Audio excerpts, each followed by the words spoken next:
Pastor David here again from Pelham, Alabama, and you got it. Another fish story. You're going to have to put up with me one more time.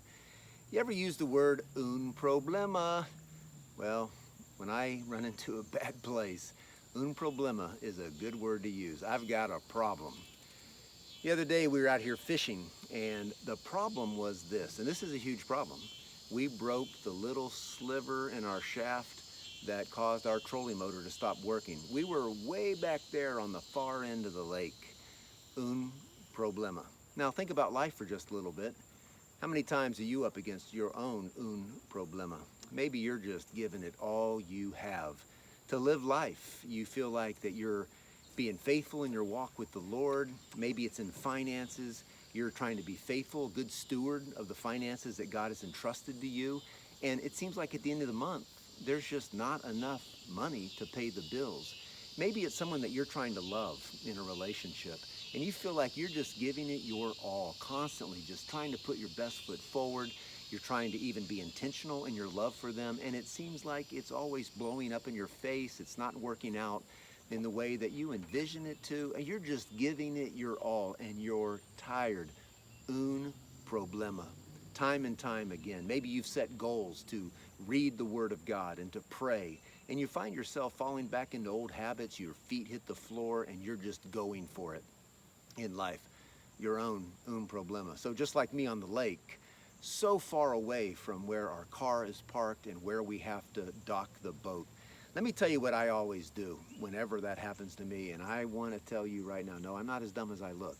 It doesn't happen all the time, but it has happened a couple of times, and I have learned what I do. Now, you've seen this lure before if you've been watching these videos. What I'll often do when I get into a bind like that is I put on a bomber like this, and what that means is it's going to dive deeper into the water, and so as it dives deep into the water, as I reel it in, there's a lot of force because it's pulling the bait down. That also allows the boat to propel forward. That's good news. And so I usually get on the front of the boat where I'm sitting right now. I'll stand up, I'll face in that direction, and I'll just continuously throw this bomber out there because I'm trying to create some propulsion so that we can get back to the car as we finish our day fishing. Sorry, mosquitoes are starting to get me. I'm in Alabama, not in California.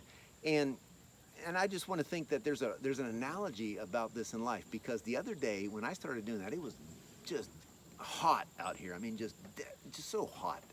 And we were in the middle of the lake, there's no protection, sun, and so I start throwing this thing, trying to pull our boat back to where we can finally get off the boat, get some water, get some rest.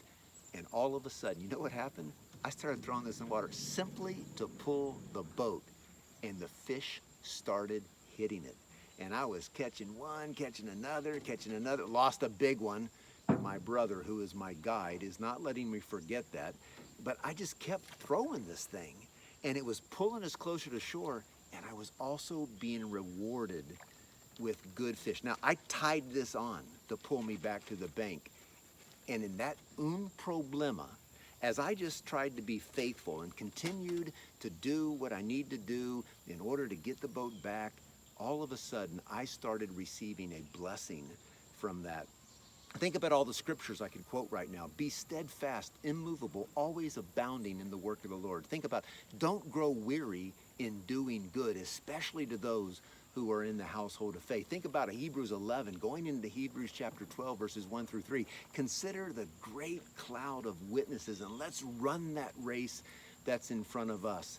Again, a lure designed to catch fish, but I was going to use it to pull me back to where my car was parked. And all of a sudden I received a blessing simply by hanging in there and going through it. So here's my word for you today.